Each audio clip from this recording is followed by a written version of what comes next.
Hello, everyone. Welcome to Danger on Delmarva.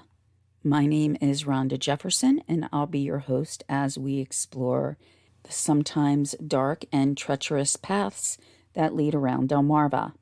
Even though today we will be looking more at the pathways in the sky, as we'll be covering an aviation incident.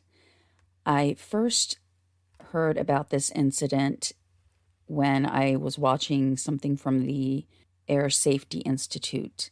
Though, in terms of aviation, you don't really think of Delaware when you think about any type of commercial aviation. We do have Dover Air Force Base, but it's not a commercial center. So any of the normal aircraft incidents that you may hear about in Delaware usually have to do with what's called general aviation, which is not the practice of having, say, a large Boeing or Airbus, like a commercial airport. We have the smaller airports that kind of dot the communities in the area. Also, in a lot of the cases that I cover here, it's very difficult to find information about the victim or victims in the case or the event. But in this particular incident, we actually have probably more information about the pilot of the plane than we do of the actual incident itself. So this will allow us to get more of a backstory and understanding of some of the thoughts and actions that the pilot may have taken. The pilot in this crash is actually a very well-known and well-renowned surgeon in the medical field. And while exploring this case, I actually came across another crash of another pilot who was also a doctor. And though I normally don't cover the huge well-known cases on the on either this podcast or my other one, Mystifyingly Missing. So I actually did an episode on Mystifyingly Missing about the other pilot as well, who you may recognize the last name, Richard Rockefeller. And yes, of those Rockefellers. And that particular accident did have some parallels to this one, as well as another more famous aviation incident. So I will link the other podcast in the description of this episode. I will be recording that one directly after I'm done with this. So depending on how quickly you listen to this one, it may or may not be up by the time you're done with this particular episode. I also found that there were a number of aviation incidents that did involve doctors, mostly as the pilots, but I did find some heartbreaking cases too. One where, doctors, they were the ones killed or injured by the crash, but they were even just in their own backyard. So I will be looking at those for future episodes, mostly though for the Mystifyingly Missing podcast. And I'm abbreviating it Mystifyingly Missing because the whole title is Mystifyingly Missing True Crime and Thought-Provoking Events, because it covers quite a few different types of cases, kind of like the same cases that we cover here. Just a few things before we start into the episode. While I'm recording this, we are getting very close to 3,000 downloads, and so that's kind of exciting. I just wanted to mention that. Also, I don't necessarily like doing this, but I do have a PayPal link in the description, and that's because sometimes I'm either looking at different resources, or as I use newspapers.com, that's a subscription service. We do have to pay occasionally for those types of resources. I'll continue, of course, doing the podcast no matter what. It's just I have access to more sources with some of the cases by having to pay for those resources. In covering this episode, as usual, there will be discussions of events that some people may find troubling or triggering. In this particular case, it has to do with the death of an individual. So I just wanted to let everybody know that. And with that being said, let's begin today's episode. When covering different types of accidents, there's usually more than one factor that leads to the accident itself. It may be a mistake made in calculations, a misjudgment about the weather, mechanical factors, and not to mention just the human factor. And while, yes, today I'm talking about it in aviation, really whenever there's any major accident where there's oversight, a lot of oversight as far as the individual and the machinery being used, then it's usually more than just one thing. So even when looking at things such as structural failures, it's usually something to do with either calculations, miscommunication, combination of things that lead to the actual tragedy. And so in the case of more commercial aviation, there's so many redundancies built into an aircraft that if something goes wrong, if a system happens to fail, there's usually a backup or something that can be done to help mitigate that. Plus, there's also a second pilot who's monitoring information and is there to pick up any mistakes, hopefully, if the other pilot does make any. When looking at today's case, there is one pilot in a small general aviation aircraft. And general aviation is really just aviation where it's not related to commercial flight. You'll usually hear that in terms of the smaller planes such as Pipers or Cessnas that people fly. So when there's just one individual checking his own or her own work, basically, that increases some of the risk itself. You don't have that second set of eyes or the second set of ears to run something by or to discuss things. So just from my perspective, as someone who does not have a pilot's license, looking into general aviation, when there's a single pilot, that concerns me the most.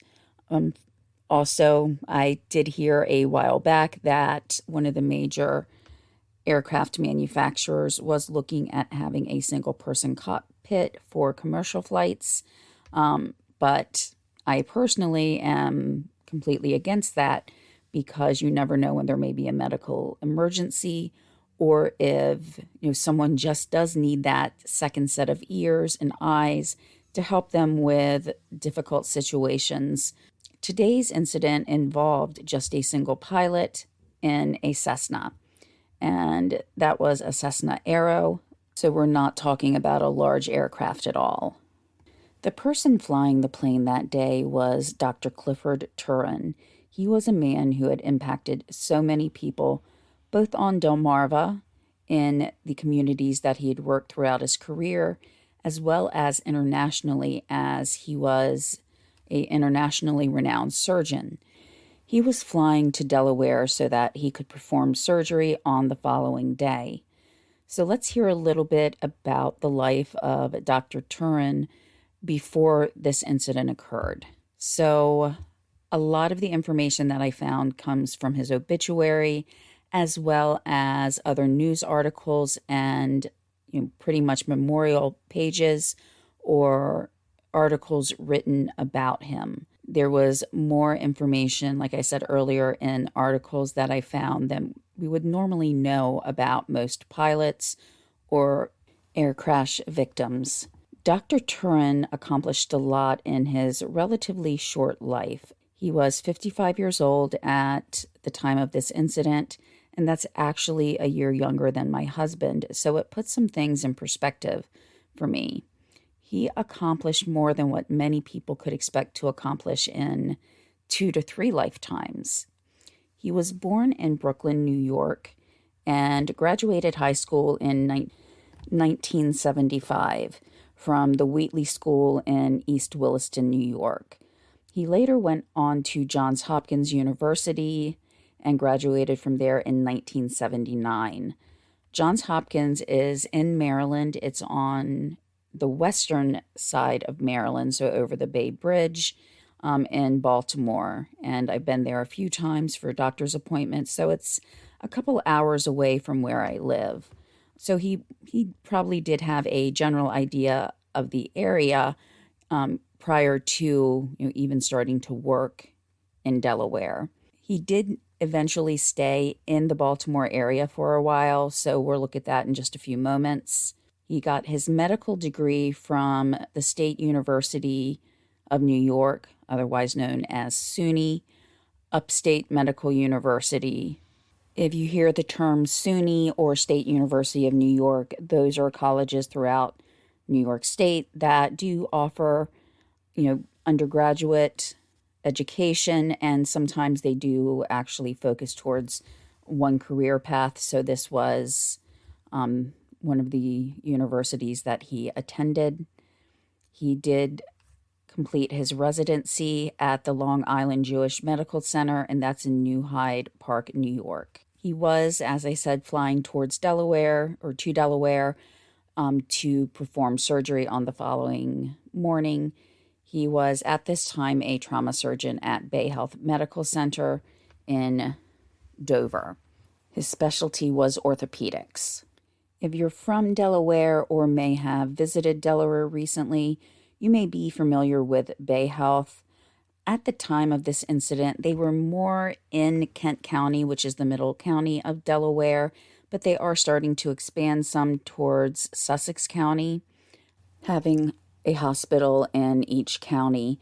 And that's pretty important because in a lot of the locations, especially in Sussex County, it can sometimes be quite a distance before you can get to a hospital that really caters to your needs. Just to give an example, I have a family member who's going through some health issues, and we've been taking him back and forth to doctor's appointments, but we're actually having to go to Maryland for most of his visits, and his surgery will also be in Maryland. So to have a medical, I guess you would say, institution where it's more than just one location is important to a lot of areas in especially southern Delaware. It can also be difficult at times to keep doctors at certain hospitals because the hospitals individually may not necessarily have access to all of the resources that larger hospitals do. So working with an institution that has multiple locations can sometimes help keep doctors in the area because they have access to more resources, as well as the possibility of patients being able to visit the two different locations to cater to what their specific needs are without having to leave the state. Having a doctor like Dr. Turen would have been a boon to any medical facility, I believe. He had quite an extensive history. Before joining Bay Health, he had worked in a few different hospitals. He worked at Shock Trauma in Baltimore, again on the other side or western side of Maryland. And Shock Trauma is one of the bigger hospitals or medical facilities where if you hear that someone is going to shock trauma, that means it is a very serious accident. He spent about 4 to 5 years at Maryland Shock Trauma as a fellow, completing a fellowship. After he completed that, he went into the Navy, and he actually served as chief of the orthopedic trauma service at Portsmouth Naval Regional Medical Center. Once he had finished his time there in the Navy, he still remained a reservist.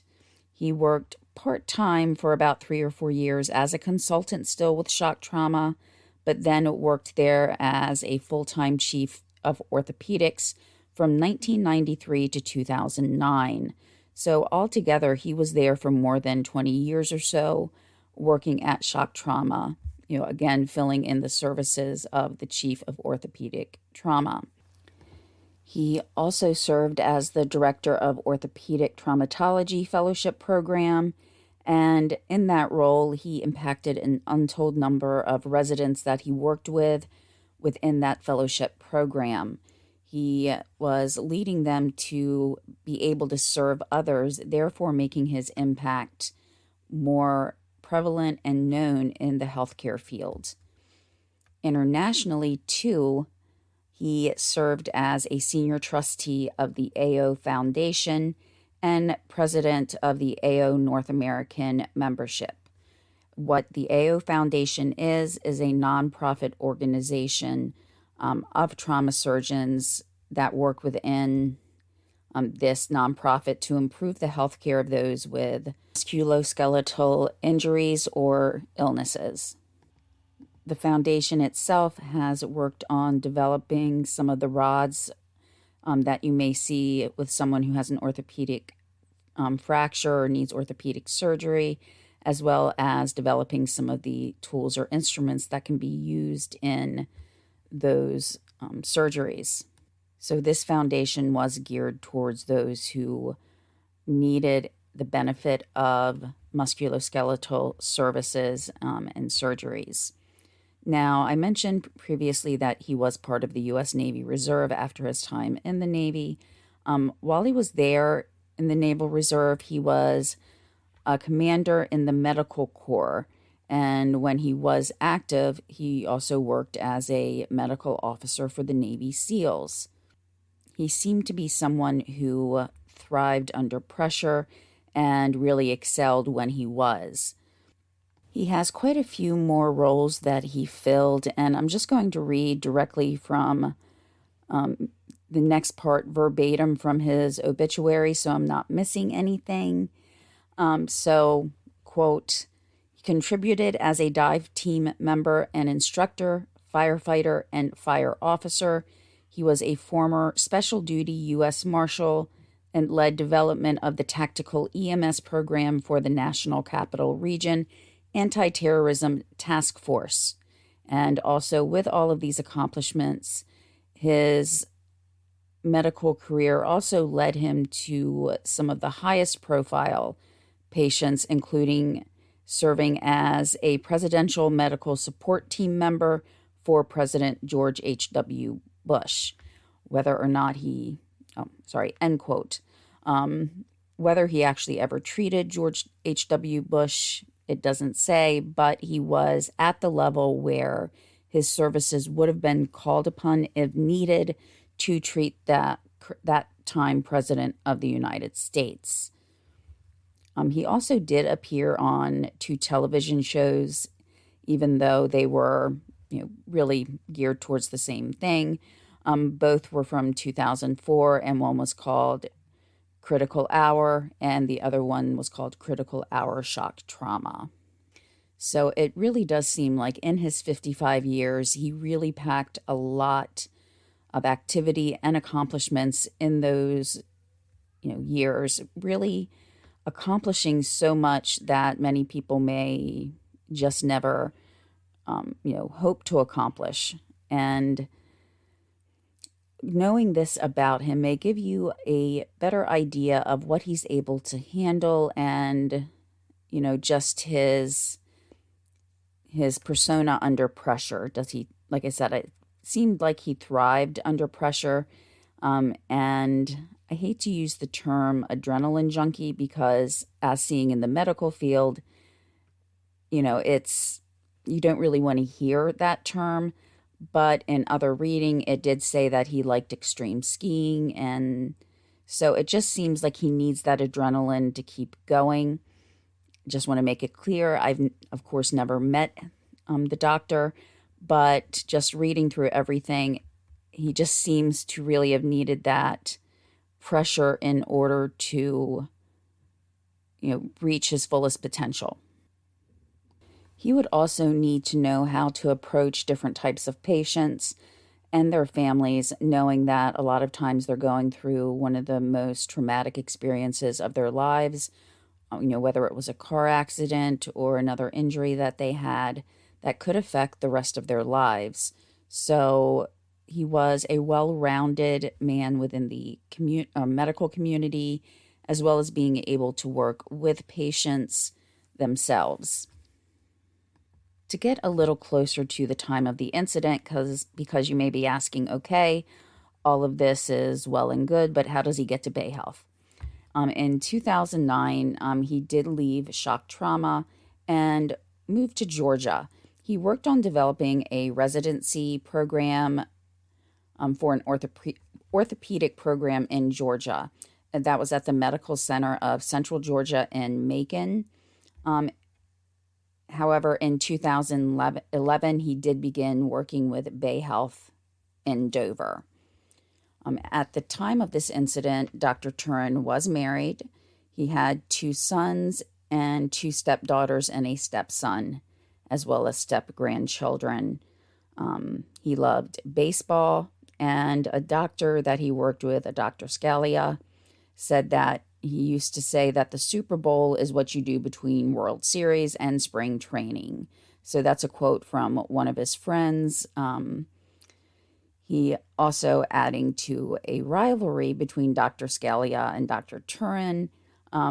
His friend does go back to New York, and Dr. Turen was a Mets fan while he himself was a Yankees fan. So, I did go to college in New York, and sometimes to hear those who were, from New York talking about the Mets and Yankees, yeah, that was a rivalry right there. So, he was very active. Like I said, he liked extreme skiing. He had even learned how to recently rope cattle, like a rodeo, when you're on horseback and you see somebody roping cattle. He had just learned to do that. So I just wanted to give this information to show him beyond his medical field that he was someone, who liked to do, other kind of pressure-filled activities in a sense, because at least to me, if I'm on horseback, my whole concentration would be on just staying on the horse, frankly. So he had that confidence in himself to take those risks and learn new things, even, close to the time of his death at the age of 55. He, though, would need to be very meticulous in all of these roles. As a skier, as someone who does this type of sports like the rodeo, he's going to want to look ahead. He has to be aware of more than just his surroundings at just that very moment. He needs to be able to look further down the ski slope or look at the surroundings, while he's on horseback to try to maintain a level of safety. So it's not just looking at the exact moment where you are. As with many things, we have to look beyond and try to anticipate what may be coming up. And the same applied in his work life, in that he would need to be very fastidious, meticulous, detail-oriented to make sure he's covering all potential outcomes and reviewing everything with the patient, with the rest of the medical staff. A friend of his, a man that he had known for more than 20 years while living in New York, said about Dr. Turen that he was, quote, a very meticulous man, and the incident that took his life was something that he could not possibly have foreseen in that dense fog. He was an unflappable man, end quote. So a friend that he'd known for quite an extensive period of time commented on whether or not he thought he could have foreseen the situation.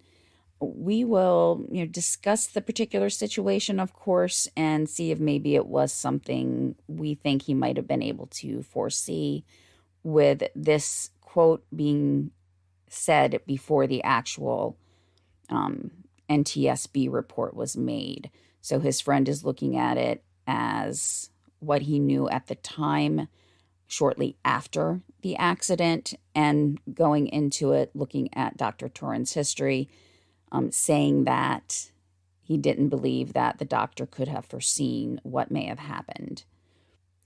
Another person that he knew, a colleague and friend of his, was a Dr. Andrew Pollack, who is a professor and acting head of orthopedics at the University of Maryland Medical School. And again, University of Maryland Medical School is really a great hospital. So, even though here on the Eastern Shore we don't have some of the major trauma centers, we do or are able to have access to some of the others if we go to the other side of Maryland. Again, having been there myself or having other people taken to those facilities, they are very, very highly regarded and rated facilities. So Dr. Pollack said, quote, orthopedic trauma is putting bones back together, and sometimes the cases are easy and some difficult. But Cliff always knew what to do. Cliff could fix problems others had difficulty with and could teach them how to do it. It was easy for him to get along with the staff and operating room staff. He was the happiest when he was in the operating room and busy and getting a lot of things accomplished, end quote. So again, this is describing him as someone who worked well under pressure. He, as I did mention previously, he did teach as well.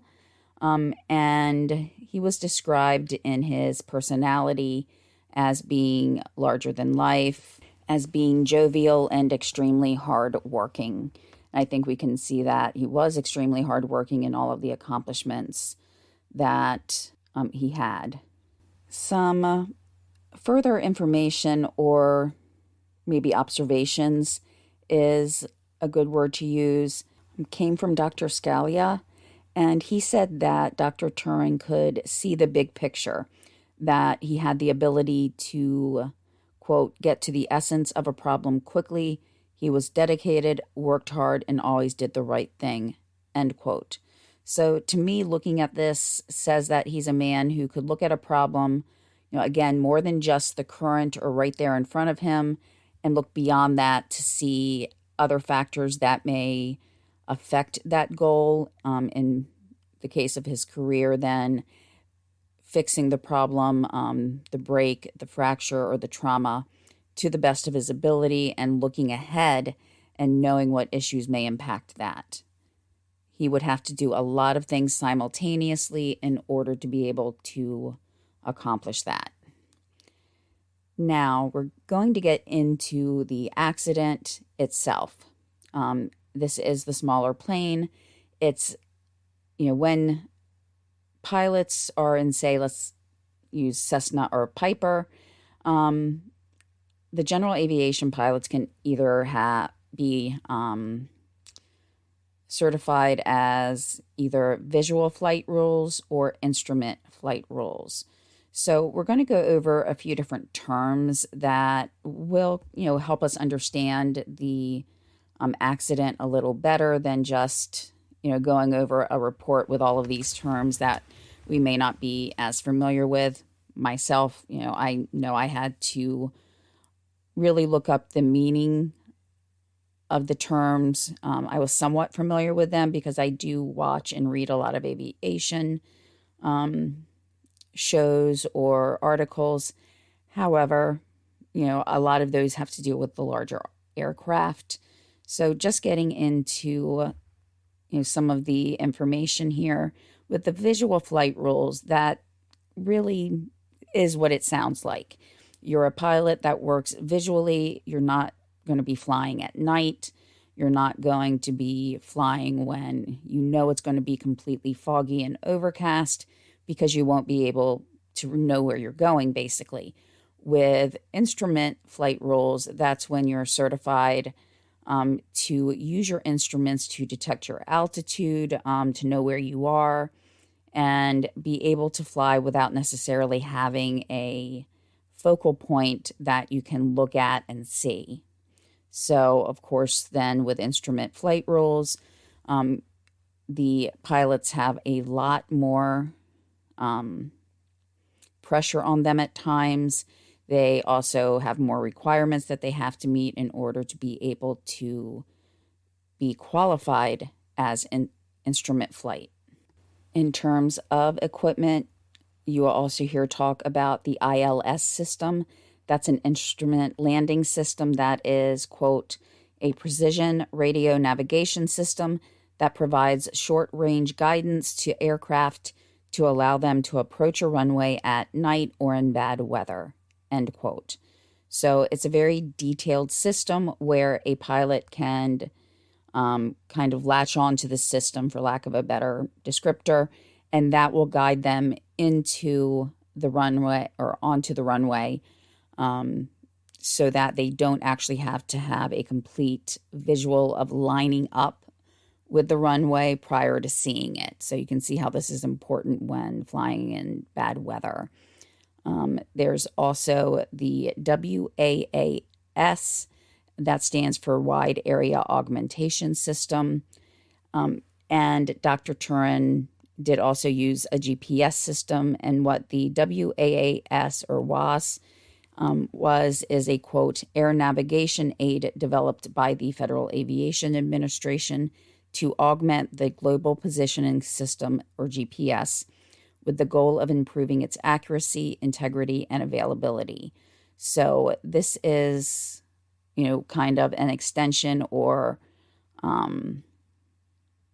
add-on to the GPS. It may not necessarily be in every plane, but it was in Dr. Turen's plane. So it's something to remember when going through, what occurred on that day of the accident. Next, we have the ceiling. What the ceiling is basically the height above ground level, and that's called the AGL, where basically the clouds are at their lowest. So, just think of it really as the term implies. It's a ceiling when you look up from being, at a lower altitude.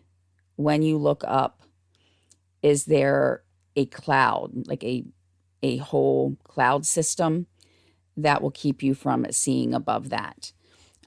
There are a couple different types of ceilings, whether it be broken or overcast. Broken means that, yes, the cloud ceiling is there, but it doesn't quite cover the whole sky. The descriptor that I found said it was usually between 5/8 to 7/8 of the sky. It's overcast when pretty much the whole sky is covered. So you may hear that throughout the episode as well. And these are just some of the more important terms that I thought it would be important to know in terms of the accident that day. Okay, now we are actually getting into the flight itself. For much of the information that I'm going to be covering, I'll be using the NTSB report itself, augmented by some other articles that were on aviation sites that help kind of break it down into, a better understanding for those of us who may not have that aviation background. We will actually discuss a few different cities or towns as the doctor is flying over the eastern shore of Delmarva. So I will try to explain just in general terms where they are, as that will have an impact on what occurs. Okay, so the flight proceeded as follows. It was a Sunday, January 13th of 2013. The estimated flight time that Dr. Turen had estimated was about 3 hours and 45 minutes. He had fueled the plane up completely, and it had about 5.5 hours worth of fuel. So just looking at that time, it looks to be almost 2 hours. So at 1 hour and 45 minutes of extra fuel. Just while this doesn't say it anywhere in any of the articles that I read, I'm thinking as well, fuel can burn at different levels depending on the situation that you're in. So if he's using, say more, more power to, say, try to fly against the wind, or he has a lot of resistance, that can burn up more fuel. So it's estimated at about 5.5 hours, but it may or may not be exactly 5.5 hours. He did file a flight plan using IFR rules. He knew that he would be needing instrument flight rules because he had checked the weather earlier that morning, and it did show that there was expected bad weather throughout the region. He filed his alternate airport as Baltimore Washington International, otherwise known as BWI. To give you an idea of where he was flying into, he expected to land in Middletown, Delaware, at Summit Airport, which was a little bit above Dover. So it's not exactly the center of Delaware, but it's pretty close. It's before you get into the northernmost county of Newcastle County. BWI is, again, on the other side, the western side of Maryland, which is, I'm going to say about 2 hours. I drive slow, so I will admit that. Some people may be able to get to and from in less than 2 hours, but for me, I'm going to say it's about a 2-hour drive. So that was a little bit of a distance as far as his alternate airport. He was beginning the flight from Sandersville, Georgia, and he needed to be in Delaware to perform surgery at 10 a.m. the following morning. He left Georgia between 1:30 and 2 p.m. Eastern Time. When he did check on the weather conditions earlier that day, he was told that at times the ceiling could be as low as 400 feet. So that's not really extremely high. However, there weren't really going to be a lot of mountains or things like that he may come across when flying, to Delaware. We're pretty flat. If you've ever been here, you definitely know that. Visibility could be as low as 2 miles. There would be rain for a lot of the trip once he made it to, more of the Eastern Shore area. And a lot of times the weather was described as a mist or misting. However, beginning at about 4 p.m., the weather was expected to start to get better. So at that time, the ceiling was thought to be able to rise to about 1,000 feet. And so he tried to make his arrival time correspond with the better weather that was expected to hit Delmarva. At this point in time, he'd had about almost 600 hours flying. So while it's not a huge amount of flying, it is still pretty substantial at that point as a private pilot, as well as him having the IFR training. Now, as he first approached Middletown Summit Airport, he was advised by the air traffic controller that the plane just prior to him had missed approaches, and so that pilot then diverted to a Wilmington airport. And again, he had to divert or didn't succeed in landing at Wilmington and had to divert to Philly. So given this information and the conditions in the area, instead of diverting to Baltimore, he began to ask some questions, asking about other airports in the area. Instead of going to Baltimore, then he decided to go to Salisbury, Maryland. That would mean he'd actually have to turn around and fly south. Middletown, like I said, is in the middle county of Delaware. It's, though, closer to the northern part of the county. So he would need to fly back through Kent and Sussex counties and land then in Salisbury. And that's about 53 miles south that he would have to go. He requested or made this diversion at about 4:49 p.m. He was told that the ceiling at Salisbury was 400 feet overcast, meaning that the cloud cover was consistent, it wasn't broken, and had a visibility of 8 miles. So by the time he turned around and headed back, he was about 15 miles south of Middletown, and it was now 4:50. Times are important on this. It was about 5:40 when he approached Salisbury, but the weather was not as good as he thought it would be. He did try to land twice using the GPS, and remember, it was augmented by the WAAS, but he missed the approach both times. I'm just going to insert my opinion here a little bit. I have to wonder if he was, after the second miss, at least starting to feel a little less confident or concerned. Even with his ability to think and stay calm under pressure, it seems as though he may have been making mistakes that someone who was as meticulous as him normally would not have made. First, Salisbury was ILS enabled. It had the instrument landing system, which was more accurate than a GPS system. Also, though, the GPS approach has a minimum descent altitude. I apologize that I missed that term a little bit earlier, but the minimum descent altitude, that's the lowest altitude at which you can descend on final approach or when you're circling into land. The minimum descent altitude at Salisbury was 306 feet above ground level. However, Dr. Turen was at 581 feet when he made the decision to terminate that attempt. With the second one, it was even more substantial. He was at 928 feet. And even though he was aligned with the runway, he then started to veer to the right and went down to 529 feet, and then at that point decided to terminate the approach there. So again, at this point, he's working with the GPS, and he said that he felt his GPS was not working correctly.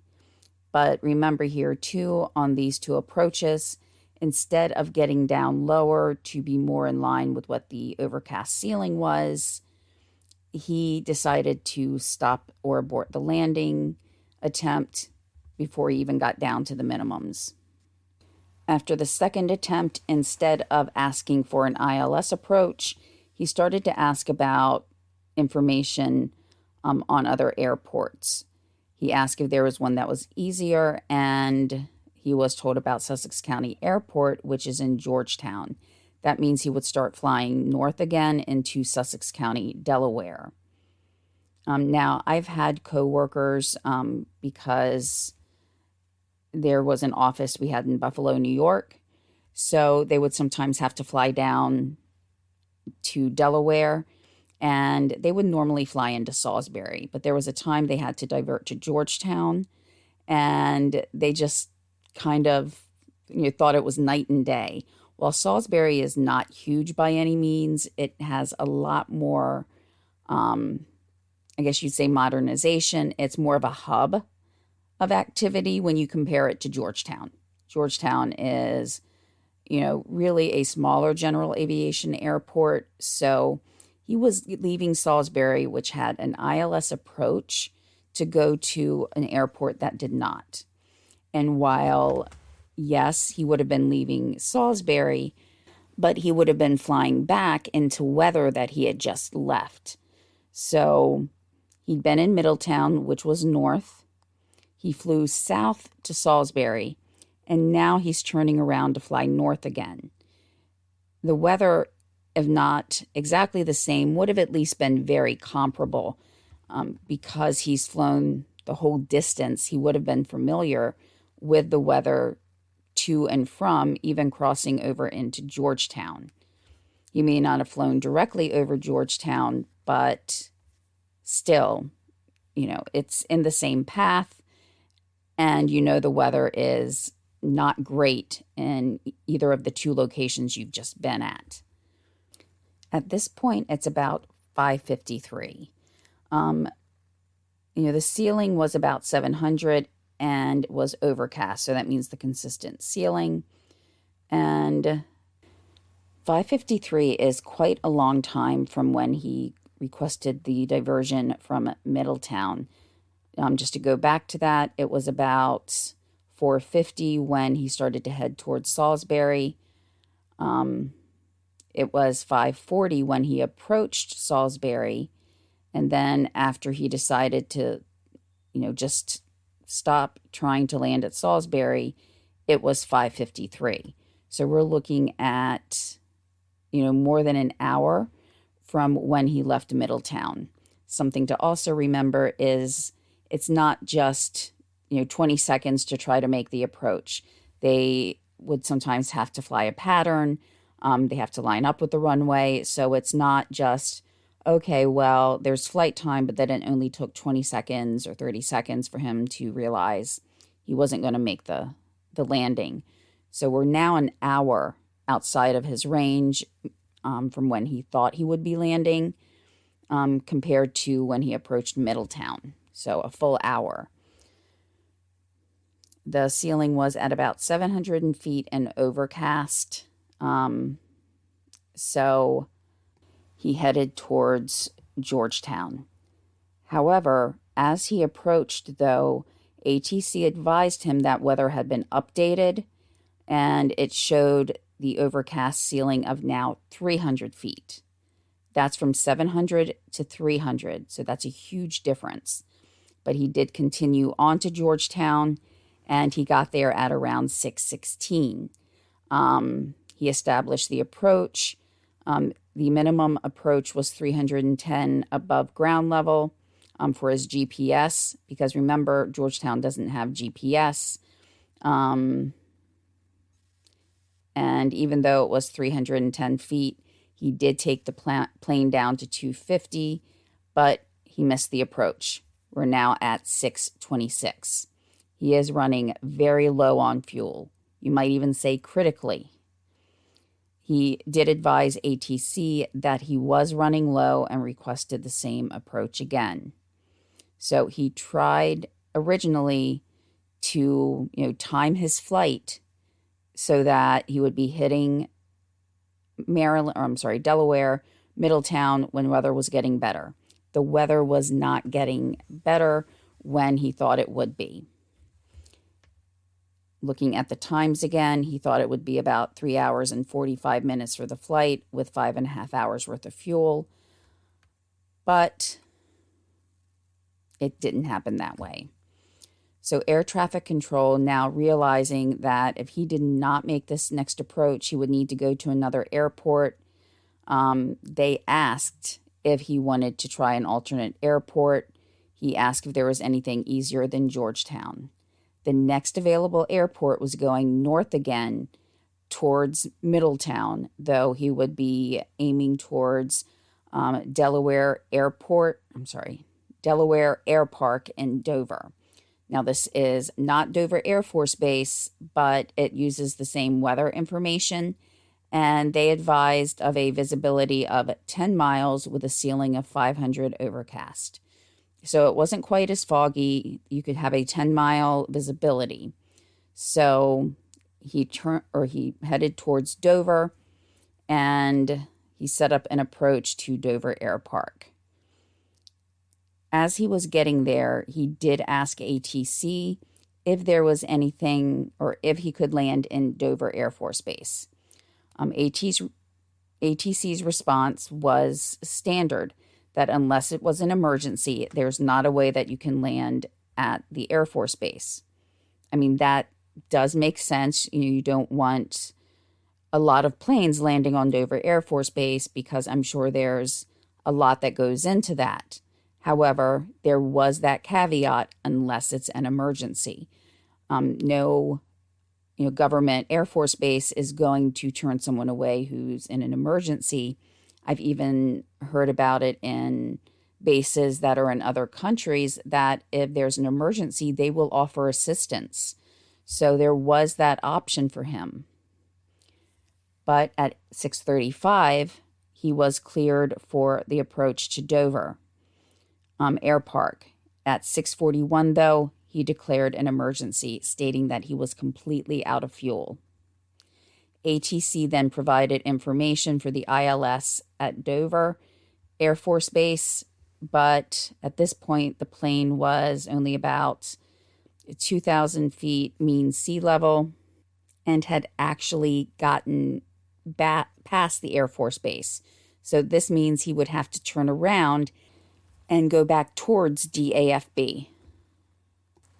He was about 6 miles out from the Dover Air Force Base at 6:44. So this is about 3 minutes after he declared the emergency. ATC, looking at him through the radar, told him that the plane was going in the right direction, and Dr. Turen was expected to land on runway 14. But Dr. Turen's last words over his radio was that he was, quote, on tower right now, end quote.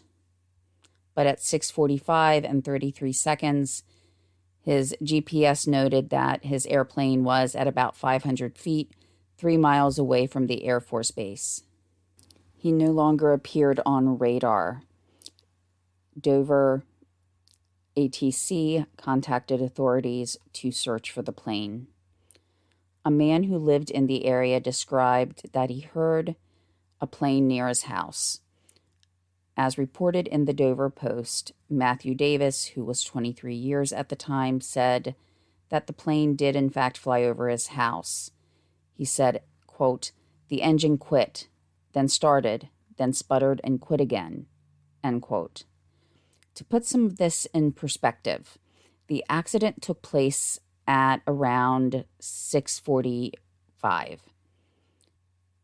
After he approached Salisbury, which is about a 1-hour drive between Salisbury and Dover, depending on traffic patterns, which route you take, how fast you go, it's still about an hour driving. So he actually spent about as much time in the air and trying to make, different approaches than it would have been if he had driven. The amount of that time is very, very important looking at this crash. Now, searchers tried to locate the plane. It took approximately 2 hours before they did so. It was found about 2 miles north of DAFB. Even though he had received the directions or vectors towards Dover, he wasn't able to make it, and he was found within the wreckage deceased. The plane itself was upside down when they found it and had hit a number of trees during the crash. When the investigators looked at the debris field, it was about 150 feet long. So really, that's not tremendously long in my opinion. I'm looking at it, again, as kind of a civilian. But when you look at a plane that theoretically should have been going faster, for it to hit something and just break apart over a series of 150 feet, to me says it was not going very fast, which, of course, if it had no fuel, it was not going to be going very fast. The debris path broke down into that at the very beginning was the right wingtip and a right flap. And then at about 100 feet, there was the actual right wing and part of the vertical stabilator. That at the end of the debris field was the cockpit with Dr. Turen still inside. The main damage to the plane came from the impact to the trees. The cockpit was severely damaged by what they determined as 3 main strikes. There was a complete fuel exhaustion, really, so there was no subsequent fire once the crash occurred. A lot of times, if there's a crash and there's still fuel on board, that is one of the biggest concerns about a fire starting. When the investigators looked at the crash, there was only about a half a gallon of fuel left in the main tank. And, knowing about other plane crash incidents and even thinking about my own vehicle, if you get down to a half a gallon of fuel, you're really pushing it. And then when looking at a plane, because, it's trying to be level, but it may not always be level, the fuel tank may not be able to get to that very last part. And I'm thinking at half a gallon left, it's not going to be able to really catch on to any of the fuel in order to be able to put it into the engine. If myself, I'm just thinking of like a spray bottle that has a hose or a nozzle in it. When you get down to that bottom part, unless you tilt it so that the end of the nozzle tube is within the liquid, you're not going to be getting the rest of it out. And if it's a nozzle that doesn't bend and go straight down, it's not going to be able to pick up enough of the fluid to bring it up. That's kind of, to me, the first thing that I think of, is how sometimes you have to kind of fight to get to that last bit of liquid at the end of the nozzle. And even though this is on a much larger scale, it's still kind of the same principle. So there were a lot of working parts to this flight. And while about the first 3 hours and 20 minutes or so was uneventful, the last leg took much longer than it should have. The NTSB does approach investigations looking at more than just one thing, of course. So one of the first things they want to look at is the pilot himself. They look at aspects of a personal life, which may look at whether they may have been fatigued. Was there any stress that they may have been going through at that time that they normally wouldn't be? But the main part is looking at the qualifications of the pilot. Now, as I said, he did have the certificates for a single-engine plane, but he did have his instrument rating as well. He had had those instrument ratings for about 2.5 years prior to the accident, so it's not something that was too new to him. He also had his medical exam for his pilot's license and had passed that about 1.5 years prior to the incident. So, just to show as far as general aviation, they don't just say, take a look at you when you first get your license and then say that's it. Almost like they do with our driver's license. They really just check your eyesight for the most part.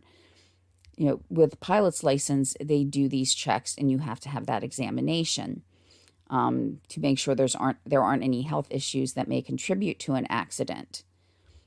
He had almost 600 hours of flying time. It was 598. He had 77 hours using instrument flying.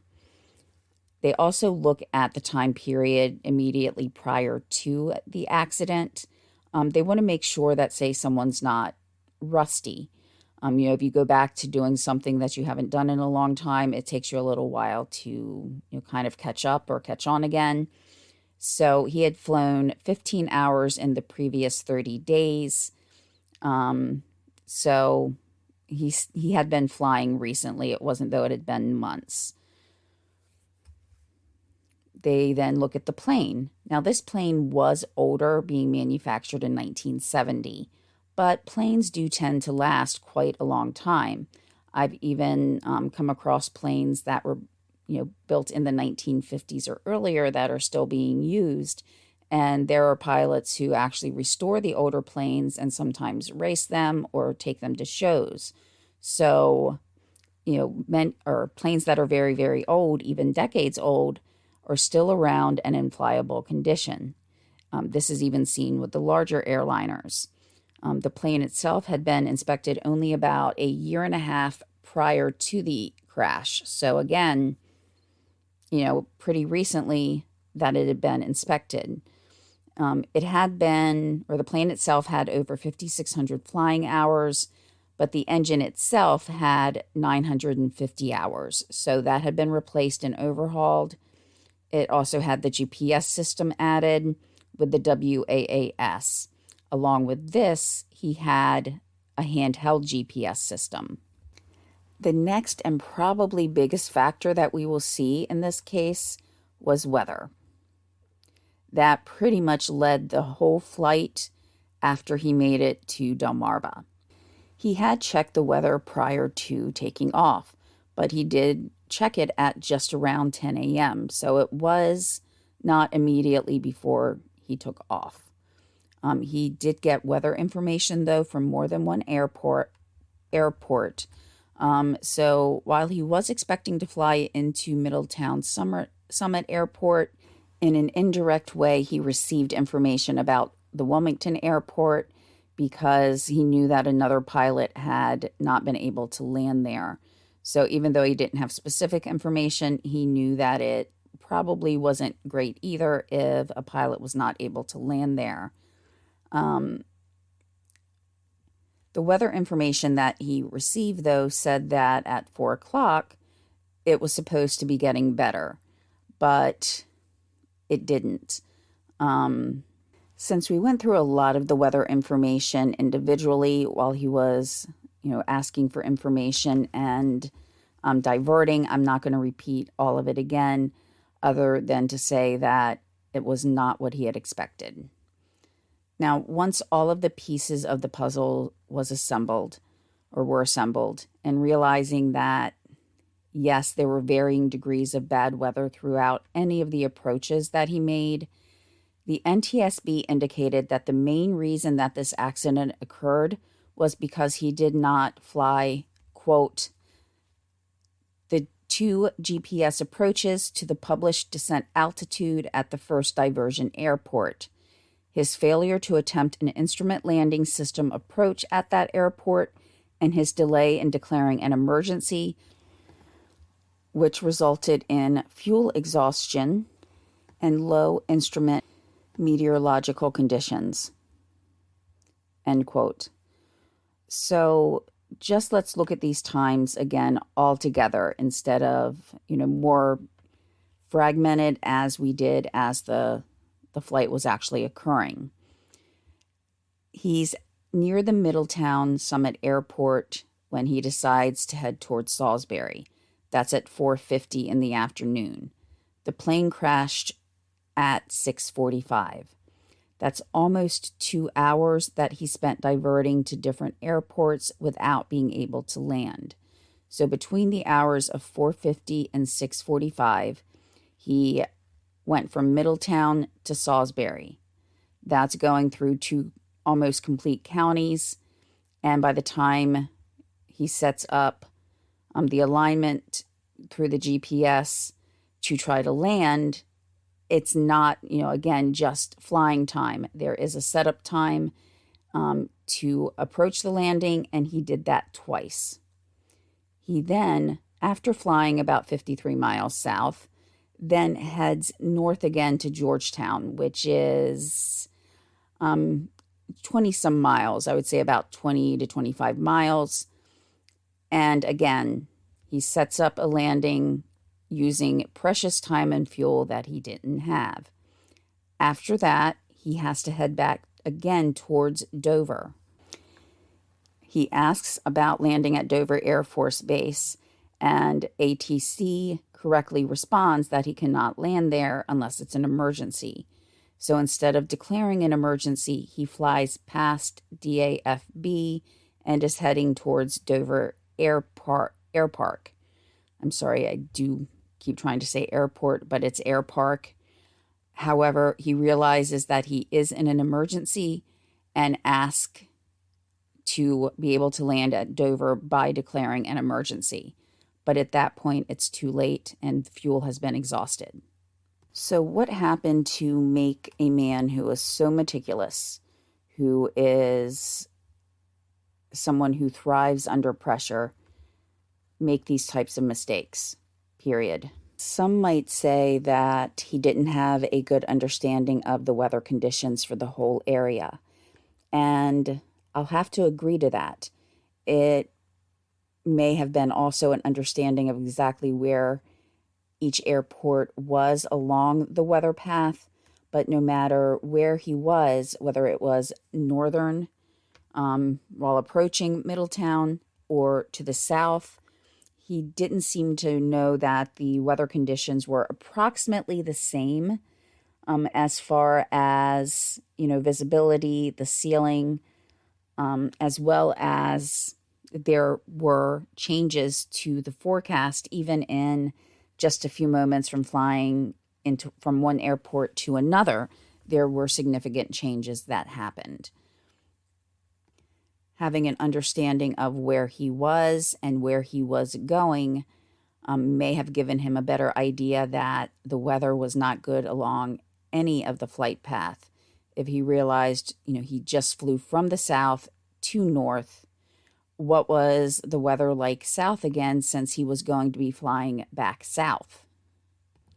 Why didn't he declare an emergency earlier on? Even though he expected to have about 5.5 hours worth of fuel, he was quickly approaching that time, realizing that he needed time to set up an approach, that it wouldn't just be, again, to repeat, not a quick line up and try to land. It does take time to fly an approach pattern. So why didn't he declare an emergency earlier, allowing him to fly into Dover from the south into Dover as compared to flying past DAFB and then turning around once he realized he wasn't going to make Dover Airport and have to fly back to Dover Air Force Base? I think we can find the answer to that in one of the memories, or I guess you would say reflections, of a friend and colleague of his. In one of the memorials or articles written about him, I'm going to quote for about a paragraph, a medium-sized paragraph, of what a doctor observed through his friendship and time working with Dr. Turen. Quote, "Of all his accomplishments in orthopedics, Dr. Turen was most proud of his involvement in the training of so many surgeons currently in practice. On a personal note, Dr. Turen was old-fashioned in many regards. He had high standards for himself and expected those around him to live up to those standards. For example, he wore a tie and jacket to work each day and was known to sentence the unfortunate resident caught outside the hospital in scrubs to 2 weeks in clinic. He valued honor, respect, friendship, loyalty, and surgical excellence, and held those with similar values in the highest esteem. He was always available if you needed something. There was never, 'Let me check my schedule,' or 'I'm not sure, but let me get back to you.' It was, 'When do you need me?' For those of us who knew him well, when you ran into trouble at work, or more importantly in life in general, and were not sure who to call, the answer was always, 'Call Cliff.'" End quote. So Dr. Clifford Turen was a man who had a very high bar. He put a lot of pressure on himself, in my opinion, and not only himself, but those around him. When in a situation that would have shown that possibly he didn't have a good understanding of what was going on around him, or that he may have made questionable decisions earlier, I think, and again, just to say this is my opinion, I think that he was afraid to admit that he needed some assistance himself. He needed the assistance of having to land at an Air Force base when he himself had served in the military, had served at very high, responsibility and positions, and he did not want to have to admit that. When it got to the very end, though, he was in a position where it was too little, too late. He realized he had to finally make that call to say it was an emergency, and by the time he did so, he wasn't able to make it back to that one safe haven that he had just bypassed not too much earlier. Looking at Dr. Turen's stellar career and achievements, it seems very sad to leave some of his legacy with this note, with the fact that maybe he didn't reach out for help when he needed it, that he may not have wanted to admit to mistakes that he had made. Let's take a look at some of the memory or legacy that he left behind. And yet another reflection on Dr. Turen's life coming from Penn Orthopedics. I will read directly from that. Quote, "With Dr. Turen's passing, we have lost a truly passionate educator, a dedicated and hard-working orthopedic surgeon, and a great friend. His impact and his legacy live on through the countless orthopedic trauma fellows and residents he has touched over the years with his commitment to the care of the injured. Dr. Turen will be greatly missed by all at Penn Orthopedics, and our thoughts are forever with his family." End quote. And to continue his legacy of being an educator, there was also a fellowship made in his honor. To quote information about the fellowship: "In memory of Clifford H. Turen, M.D., an extraordinary surgeon, educator, and leader who made countless contributions to the field of orthopedic trauma surgery, the University of Maryland has established a fellowship endowment fund. The Clifford H. Turen, M.D. Fellowship Endowment Fund will honor the very best young trainees and renowned scholars in the field of orthopedic trauma surgery, providing support in two areas of utmost importance to orthopedic trauma professionals. Fellowships offer essential support to junior-level faculty as they establish research careers, gain teaching experience, and provide patient care.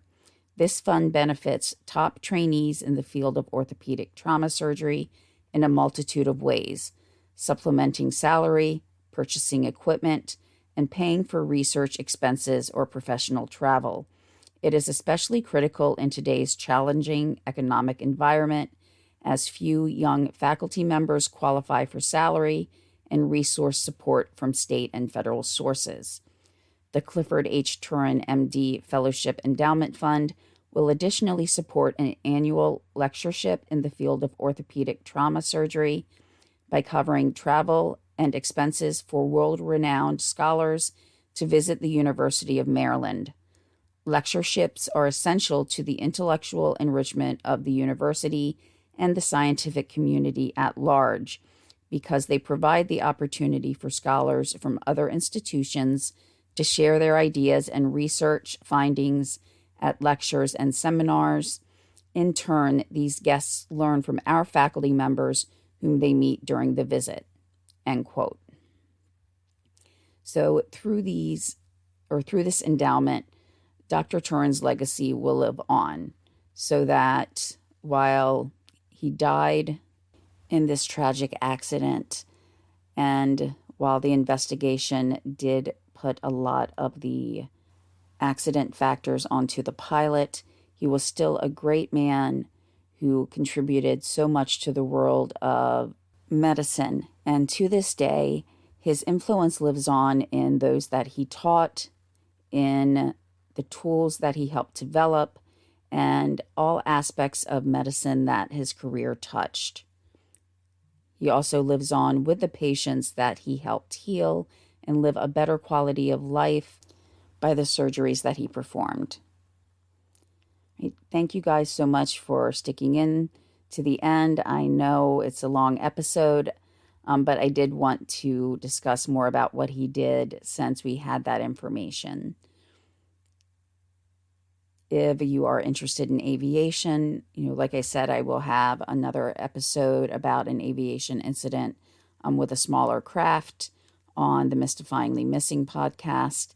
It should be uploaded within 24 hours of this one being uploaded, in case you want to take a listen to that.